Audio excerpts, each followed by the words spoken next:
Mary, how are you? Oh my gosh, I feel like we must have talked millions of times on the phone over the past 4 years. Yes, an email.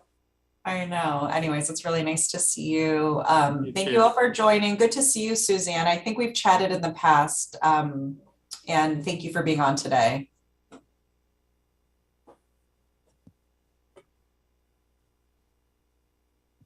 Thank you. Okay, I'll just give 1 or 2 more minutes and then we can get started, but it looks like we have a great group on.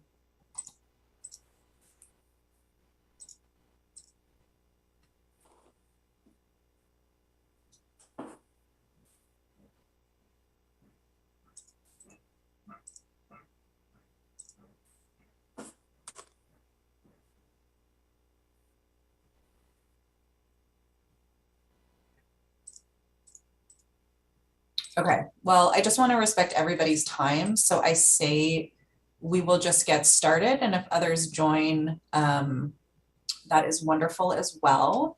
My name is Miri Cypers, and I'm the regional director for the Anti-Defamation League, or the ADL, in the Pacific Northwest. I'm honored to be joined by my wonderful colleagues. Do you want to introduce yourself, Stephen?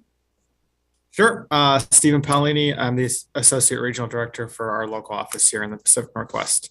And And Stephen is kind enough to not only do a lot of our community and advocacy work, but he actually collects all of the incidents that come into our office and speaks regularly to members of the community who report to us and helps them resolve their issues, and make some improvements. So a really important role. And then I'm also joined by my wonderful colleague Emily Kaufman, and I will let her introduce herself. Hi, my name is Emily Kaufman, and I'm an investigative researcher with ADL's Center on Extremism, based here in our Seattle office and serving the Western Division of ADL. So thank you for having me. Yeah, so today we just really wanted to use everybody's time to talk a little bit more and contextualize the annual audit of anti-Semitic incidents that we released today. I'll give a pretty brief overview of the audit and how it works, the national data top line points, the Pacific Northwest points that I think are important to highlight. And then I'll share the floor with Emily, who works in our Center on Extremism, who's going to be specifically talking about extremist related anti-Semitic incidents that we saw as part of this larger report. And we'll open it up to Q&A, and happy to do interviews with folks today and answer any questions that people have. But for those who might not know as much about the ADL, for over 100 years, our mission has been to fight anti-Semitism and hate on behalf of all of our neighbors in the Jewish community and secure justice and fair treatment for all. To be the most effective advocates that we can to make change, we continuously assess the pulse of anti-Semitism in America using a variety of tools to measure attitudes and acts of hate. And since 1979, so for quite a while, we've conducted an annual audit of anti-Semitic incidents. It's just one piece of all of the different data points related to hate and extremism that we compile here at the ADL. And we gather this information from victims, from members of the community, law enforcement, community leaders, and various partner organizations who reach out to the ADL to report what they're seeing in their local areas. And we also supplement these by media reports. So we're always grateful to you, members of the press, when you cover hate-related incidents, because we often gather these and add them to our reporting. And we utilize colleagues like Emily Kaufman, who's an investigative researcher, who do the daily work to really uncover hate and extremism in our communities. And while the report is by no means comprehensive to reflect every single incident that happens, we do know that, especially with hate crimes, they tend to be underreported more so than other crimes. But we do think it provides a really important snapshot from a community organization and not necessarily from the federal government about what kind of trends and possible changes that we're seeing related to anti-Semitism. And I'll talk a little bit more about the specific incidents themselves, but how they're kind of really indicative of some larger cultural shifts that we're seeing as well when it comes to the larger mainstreaming of hate. But just in terms of the data that we released today, it's a 2021 report. So we're releasing it in 2022. It reflects on the last year from January to December. And overall, we saw 2,717 anti-Semitic incidents throughout the United States. So that's an average of more than 7 per day, which is a 34% increase from a little over 2,000 that we saw in 2020. It's the highest year on record since we've been doing this audit since 1979. And I think it's also an interesting data point because this audit was completed during a pandemic. So I think just as context, it's important to recognize how life might be a little bit more hampered than usual, yet we're consistently seeing incidents climb. They reached a high watermark across virtually every category that we monitor. Attacks against Jewish institutions like Jewish community centers and synagogues were up by 61%, including at K through 12 schools and college campuses. Nationwide, we also saw assaults increase by 167%, jumping to a total of 88 reports. Fortunately, here in the Pacific Northwest, we actually didn't see any assaults. It was just incidents of harassment and vandalism that I'll talk about a little bit more. So that was kind of one area where we didn't necessarily track locally. But incidents of harassment were up 43%, and anti-Semitic vandalism did rise by 14% nationwide. And I think one important data point to note and reason to kind of understand some of the peaks and valleys of the information that we're sharing with you today was that there was a pretty large conflict in Israel between Israel and Hamas in May of 2021. And that kind of conflict overseas in the Middle East resulted in a staggering 148% increase in reports of anti-Semitic incidents compared to that month in the prior year. So I think we definitely saw how global conflict between various communities in the Middle East really resulted in local Jewish communities domestically in the United States being targeted with a lot of anti-Semitic vitriol due to various political conflicts elsewhere. So I think that was an interesting data point that we saw. In the Pacific Northwest specifically, we as an office have been here for over 75 years, and we cover Alaska, Idaho, Montana, Oregon, and Washington, so quite a large geography, even though we're based in the Seattle area. And according to the 2021 audit, we saw 80 incidents in the Pacific Northwest in 2021, and they were broken down between 45 overall incidents of harassment and 35 incidents of vandalism. And that 80 number tracked very, very closely with 2020. So almost the same breakdown. So it's kind of interesting to think about nationwide, we saw these huge increases, but here, even though the numbers are large, they really tracked with the prior year. As I mentioned before, fortunately, there were no acts of assault that we saw in our region. We primarily saw the breakdown in incidents really being primarily in Washington and Oregon. We did see several in Montana, Idaho with 5, and Alaska with 2. But we've seen pretty steady increases in Washington and Oregon. Oregon passed a relatively new hate crimes law. So there's much better infrastructure right now for reporting. But I do think it's interesting to think about how reporting and underreporting all plays an important role. And I think overall, even though we saw 80 incidents last year, we suspect that there are far more that probably aren't being reported to organizations like the ADL or law enforcement, but it is just one point of reference to give a framework for some of the issues that are growing in our society today. We saw a lot of specific incidents that were really, really troubling in our region. Stephen from day one has been dealing with a lot of different types of anti-Semitic vandalism in libraries and neighborhoods and communities. We saw one act of very sad anti-Semitic vandalism in Tacoma, Washington at a library. We saw a lot of harassment and threats made against Jewish institutions, both voicemails left on phones and through social media. I know on a personal level, I send my children to the JCC, the Jewish Community Center in the Seattle area, and it was evacuated about 2 weeks ago due to a bomb threat. So, these kinds of threats against Jewish institutions are unfortunately very real. And we also saw a lot of everyday people, just Jewish individuals who were targeted and harassed with slogans and gestures and language. So I think it's also really disturbing to just think about general people in the community, walking in our neighborhoods and living their lives who are simply harassed or threatened because of who they are.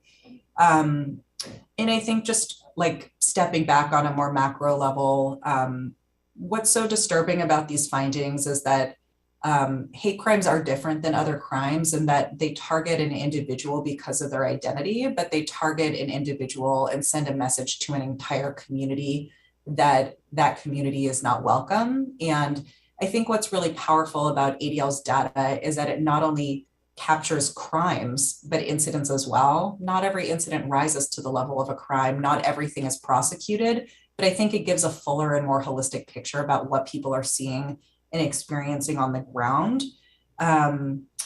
And when it comes to anti-Semitic activity in America, I do think it's interesting that it's hard to pinpoint any single ideology or belief system. And sometimes we simply don't know the motivation of why people commit these kinds of crimes.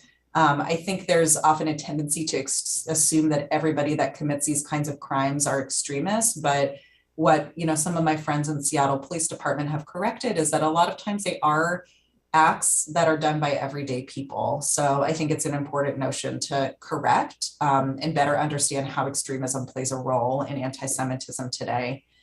And I think maybe lastly, I'll just end with an important reminder, I guess, that I think anti-Semitism is often the canary in the coal mine. And we're often concerned that dramatic increases in anti-Semitic incidents often coincide with similar increases in reported incidents against hate against Black Americans, LGBTQ plus Americans, Asian American and Pacific Islanders, Muslim Americans. So I think it's important to be reminded that, while we're honing in on one specific form of discrimination, this should serve as a warning to all Americans that our societal norms are fraying and that more people are unfortunately experiencing prejudice, and that kind of prejudice is being normalized in a way that it was not many years ago. So with that, I'll kind of end my remarks, giving you, some more insight into our audit, the national points in Pacific Northwest. And then I will hand it off to Emily, who's going to talk a little bit more from her vantage point that's at the Center on Extremism about what we're seeing in our local communities. Hey, Mary, real quick, could I just add one little piece to the context? Okay. Yeah. I just wanted to share kind of the back end of how the numbers get generated and added to the audit, because I think it's interesting from a process standpoint. And it's also important to note, like, this methodology has stayed consistent since we started the audit in 1979. So, the numbers are reflective of that same, that same process being in place every single year for the last 42 years. So it's a good referential data point to look in from this year compared to the previous. We've actually seen every single year for the last 10 years pretty significant increases nationally, and that, I think, is a really important data point to see. The other piece, though, just to kind of describe like how this literally happens and gets added into the audit, we'll get reports, like Barry said, from people reporting directly to the ADL through our incident response or through contacting the office. We'll get reports from law enforcement, from other community organizations, or from press. Associate regional directors like myself will flag those for the audit review. And then that particular team will actually go through and attempt to verify each of those cases. So these final numbers are actually only cases where that audit review, so it's gone through multiple levels of checks, right? I've flagged it for a review. That team has then gone and called the constituent that filed the incident report, touched base with law enforcement to verify there was a report that happened if that was stated, and actually gone through and verified each of those cases. And so there actually are a number of cases that, we could potentially have included in the audit, where, to Mary's point previously, we weren't able to identify, okay, so this happened to a Jewish individual. Was it particularly because of anti-Semitism? That gray area might exist.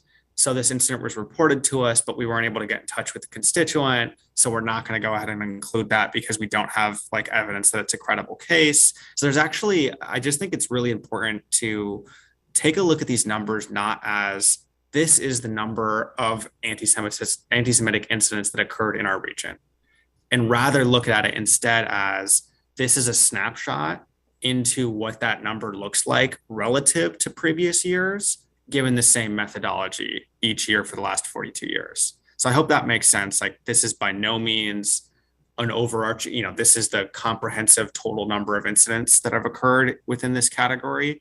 It's just the best, most credible methodology that we could come up with to give you a snapshot in time, 2021 compared to 2020, compared to 2019.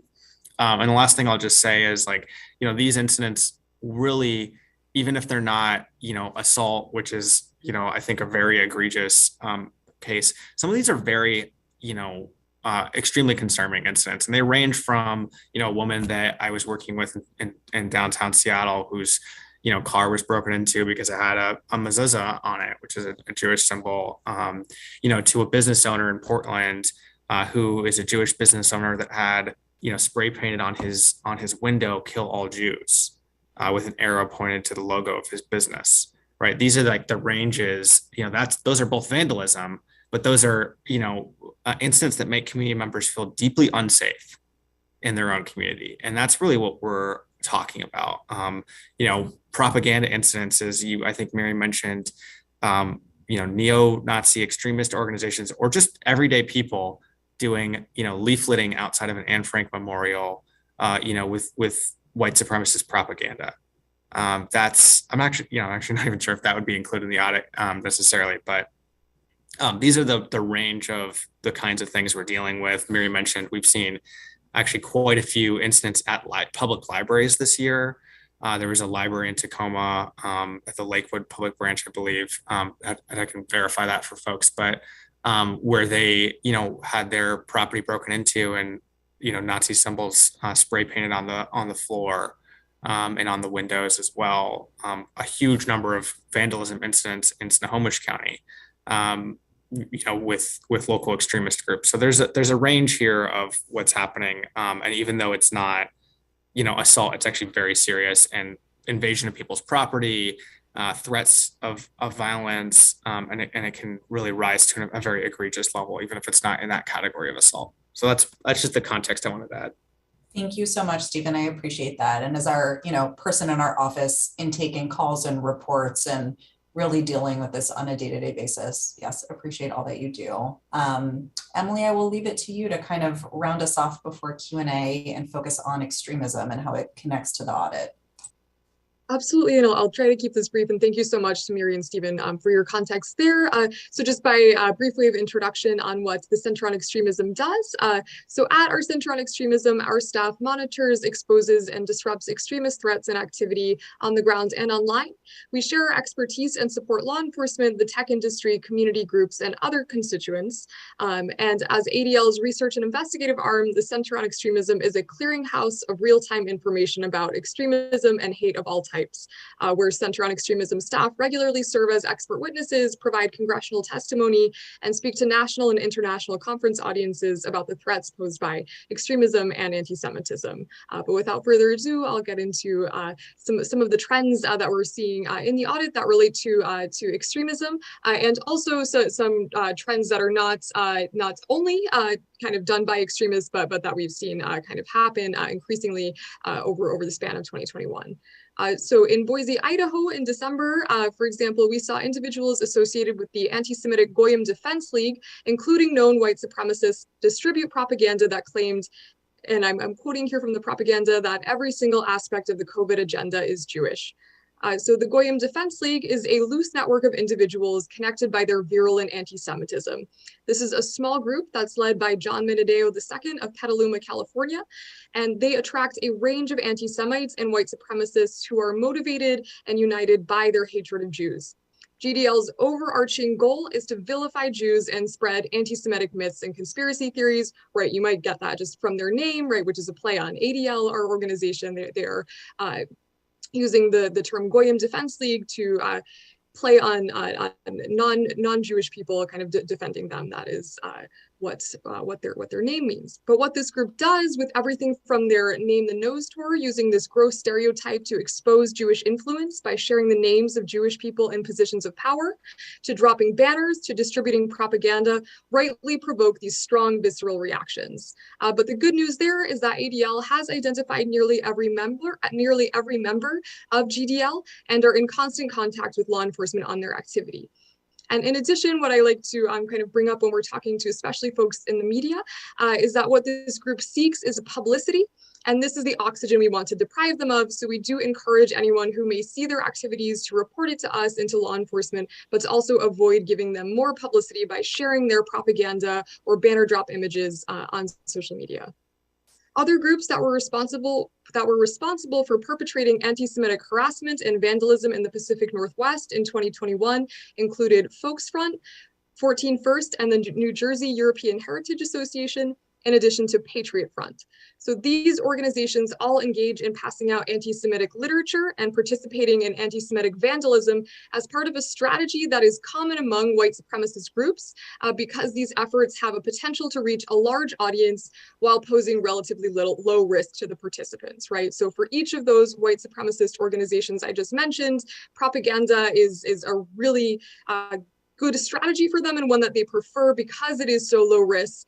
And we have seen in the past year, not necessarily with relation to the anti-Semitic propaganda, but there is also a trend of posting more innocuous propaganda just to get folks interested, to maybe click on, scan the QR code indicated to kind of bring them into this fray that is more extreme. So that's something that we've seen there, in addition to the explicit anti-Semitic propaganda and vandalism that these groups perpetuate. And disturbingly, this year, we've also seen the targeting of elected officials by extremists and non-extremists, and sometimes this targeting is anti-Semitic in nature. This terrible trend was evident here in the Pacific Northwest when flyers targeting Oregon House Representative Rachel Prusak were distributed throughout Clackamas County. The flyers included an image of Prusak with the Star of David and the word Jude on her chest, and a message that read, "Rachel Prusak, another fun-grabbing Jew." And we talked a few moments ago about the GDL propaganda stating that the COVID-19 agenda is Jewish. So in addition to the harassment and security implications of incidents like this, it may also dissuade Americans, right, especially those who may be part of vulnerable communities, from working in public service for fear of similar harassment. So folks are being harassed based on their identity, and this is something that we've seen and find particularly concerning. From the start of the COVID-19 pandemic, disinformation about the virus circulated widely on social media, and elected officials and mainstream news channels promoted lies, including the theory that the vaccine was an effort by the government to control the population. Anti-Semitic conspiracy theories about the pandemic were also very common among extremists, and again, in some cases for non-extremists, suggesting everything from Jews using the virus as a means of control to Jews owning vaccine production. As a result, conspiracy theorists, extremists, and members of the public have targeted physicians, nurses, hospital and clinic staff members, public health officials, and scientists with harassment or threats. This was also evident in Oregon last year with anti-Semitic text messages sent to an individual's health professional. So often health professionals are targeted in this manner with threats or harassment based on their perceived or actual identities. So we are seeing these conspiracy theories move from the kind of fringes where we might expect to find them into real world action. So in looking at the trends and statistics of our audit numbers that Miri has so greatly kind of put forth for us, it's always important to remember, right, and Stephen emphasized this as well, that these aren't just numbers, they're instances of real world impacts in our communities here in the Pacific Northwest. And lastly, I just wanted to flag for us that the complete data set for anti-Semitic incidents from 2016 through 2021 is available on ADL's heat map, which is an interactive online tool that allows users to geographically chart anti-Semitic incidents and extremist activity nationally and regionally. So you can even zoom down to the neighborhood level to see incidents that are being reported and as close to real time as possible on this map. So I just wanted to end with that point, and thank you all for coming here today. And of course, very happy to answer any questions that you may have related to the extremist elements of this.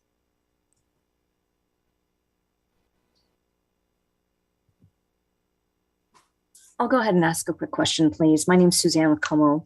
King County has been working to really help track hate crimes. They have this coalition against hate and bias. They also are working to establish legislation for hate crime reporting system. How much is ADL working with groups like the King County Coalition Against Hate and Bias? You were talking about working with the police department. I mean, the effort is there, and there's acknowledgement that there's a lot of underreported cases. Could you talk about just the possibility of connecting with these groups, or if these groups have been helping in terms of you gathering your information data? Yeah, that's a good question. We have been in touch with some of the groups that are working as part of the King County Coalition, and we saw that the King County Council is putting forth some legislation. I do think one of the things that we're really looking at is what is statewide change that we can make at a larger level when it comes to these kinds of issues.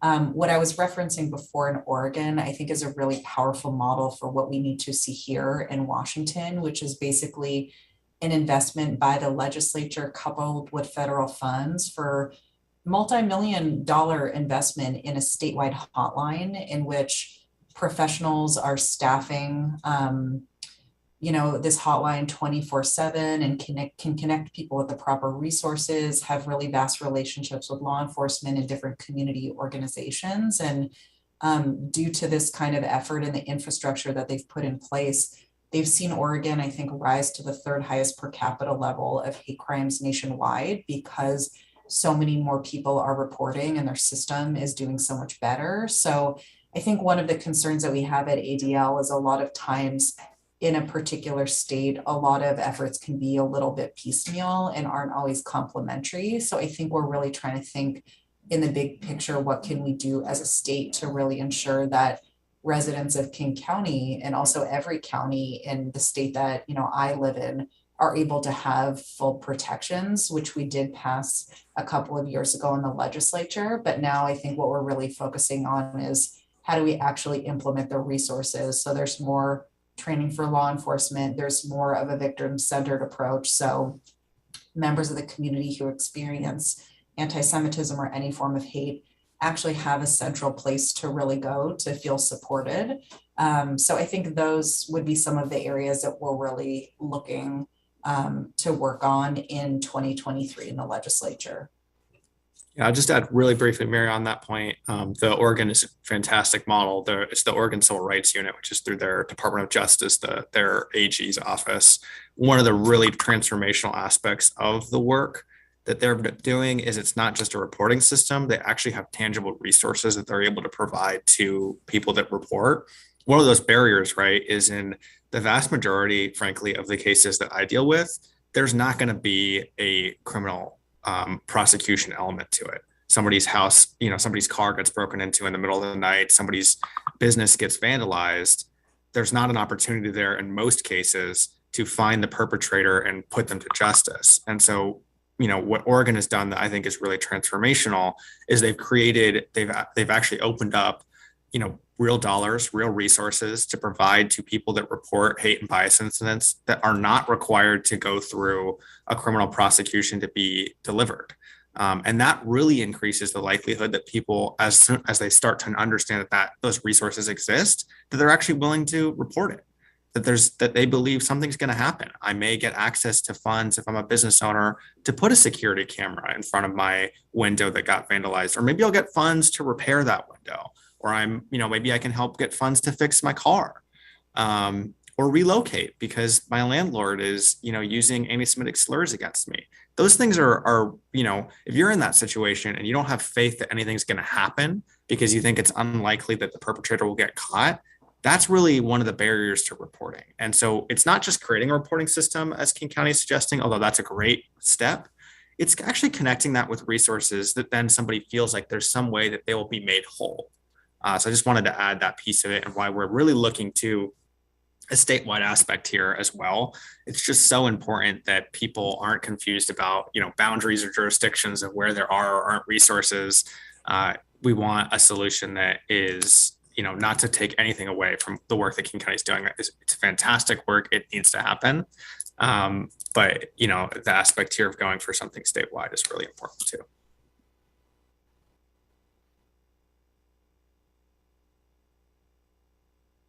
Yeah, thank you so much, Suzanne, for that question. Anybody else want to jump in and ask anything? Robert? Yes, I was just looking at the heat map, and it looks like there was only one specific anti-Semitic incident in Bellingham, but I didn't see a separate entry for Whatcom County, and I was wondering if you guys had any information on Whatcom County as a whole, or and while I'm at it, I wanted to ask about Miri. I think I've spoken to you about this a couple of times. The anti-vaxxers who were speaking at the Whatcom County Council and the Bellingham City Council frequently used Holocaust trivialization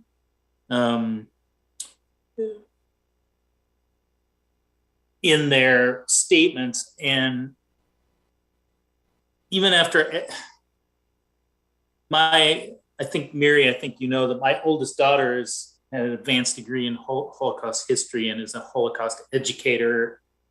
And I privately informed some members of the city and county council, and really only one person took it upon themselves to speak out against that as anti-Semitic. And I was wondering if the ADL was considering some sort of an initiative or education to really call out the anti-Semitism in the trivialization of the Holocaust, to let more people know about it. I've tried to do it in my reporting, but sometimes I feel like, I work for a small newspaper in a small town, right? So. Yeah, those are two really important questions, Robert. First, in terms of countywide information, I would think after this call, we can see what we can find for you outside of Bellingham to just see if there's anything countywide. And, secondly, I think you're absolutely right that unfortunately, as we get farther and farther from, the atrocities and the genocide that did occur during the Holocaust, we're seeing the rise of tremendous ignorance and the conflation of those kinds of events that people are making for political purposes. And I do think it's really important that, journalists really call out this kind of behavior, or at least cover it in a way that, shows by example how people are speaking out to really shed more of a light on why that kind of trivialization is painful for different communities. And I think it's also really important that public officials speak out and hold the line about how that kind of history is just unacceptable to use for political purposes. And, I think we at the ADL support a range and a suite of different kinds of educational initiatives, everything from understanding identity and how to understand bias and how to counter it in a school or in a society at large, to the need for Holocaust education. And we supported an effort here in Washington State to have broader Holocaust education in the K through 12, but like upper K through 12 school systems. And we've also, very directly supported and led efforts in a variety of other states to pass either mandatory or semi-mandatory Holocaust and genocide education in schools. And we also have a totally free program called Echoes and Reflections that brings facilitators to educators to directly train them on how to properly teach this very sensitive and important topic in school systems. So it's definitely an area that we're focusing on, and we're really trying to double down on our education efforts. Just as society at large is experiencing a lot of hate, we're seeing it, echoed in our schools and in our young people. We're seeing it in society at large. So we're really trying to focus on prevention and scaling up the programs that we do have to be able to reach broader audiences with digitization and self-paced learning. But there's so much work to do. And I think, we alone as an organization can't do it. And it really does need to be an integrated and holistic approach with, journalists really covering the nuances of these issues, elected officials speaking up, and community organizations working hand in hand with different institutions to be able to push hate back to the fringes where it belongs. So thank you so much. If there are any last questions, maybe we'll just take one, but I just want to be mindful of everybody's time. And I know we're running a little bit over, but you should feel free to always reach out to me or Stephen or Emily. We are always here. Our colleague Laura Fennell leads all of our communications, and we are, always here if anyone wants to speak with us. Great. So with that, I think we will wrap up, but looking forward to staying in touch, and thank you again for coming and learning with us today. Take care, everybody. Bye.